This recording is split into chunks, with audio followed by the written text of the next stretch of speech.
you just put a task in front of me to speak up on something that I was not mentally ready about, and it looks like that the fatigues I had hanged up a few months ago as an analyst and talking head is still hounding me.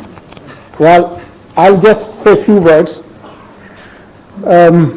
Pakistan as a country wants to develop as a progressive democratic nation that wants peace within and peace without. Every country and every political leadership have made mistakes in the past. We have our fair share in those mistakes and few blunders as well. But we want to move on. We want to be a nation that wants to look after its people and wants to focus on the people of its country. It's in our interest that we avoid the current confrontation between big powers. We have been sucked into big power games in the past. But we have, I hope, looking at General Durrani, I would say we have learned few lessons. We so far refuse to be sucked into those power games, because those confrontations of the past, of the Cold War, have not given us anything.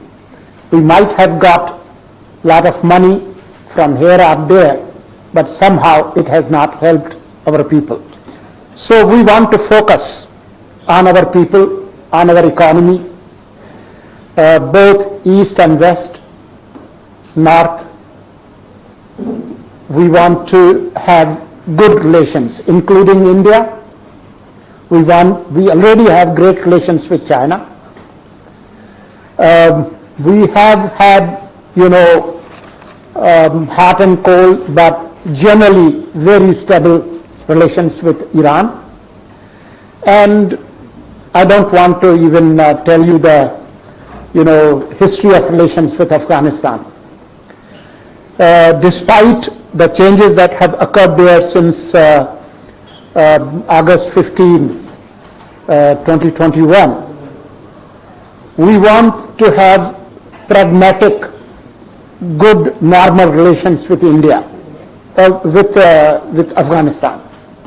Sadly, despite our sincere wishes, we don't have a good report card to show you.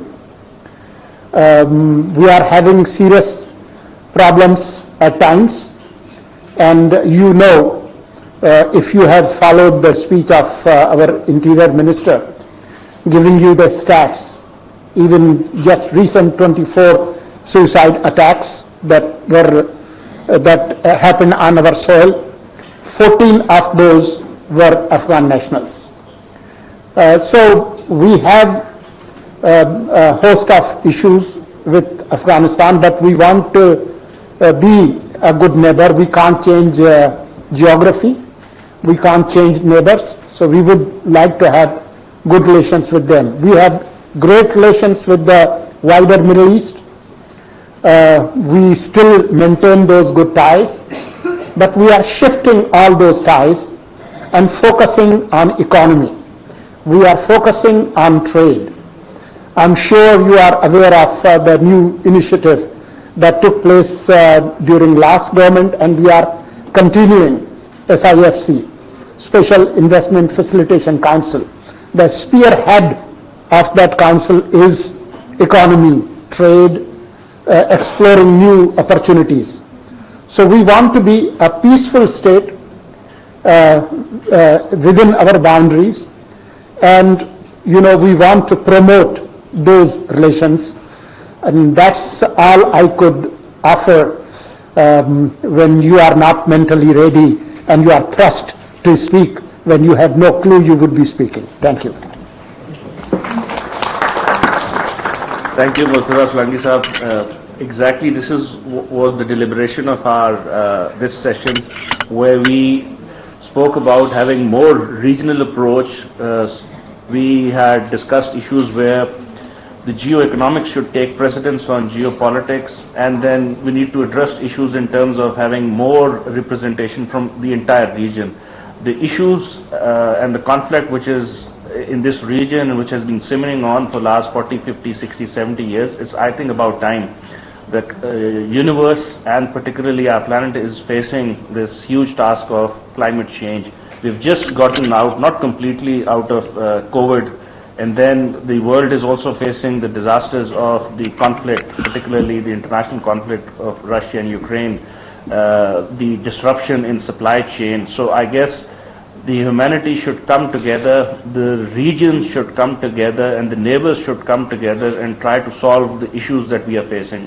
It really sounds like very flowery words, but I think this is the only way forward for not only this region, but the entire humanity and planet to go ahead. With this, I close this session, and we'll meet up in next 5 minutes or 10 minutes for the next session.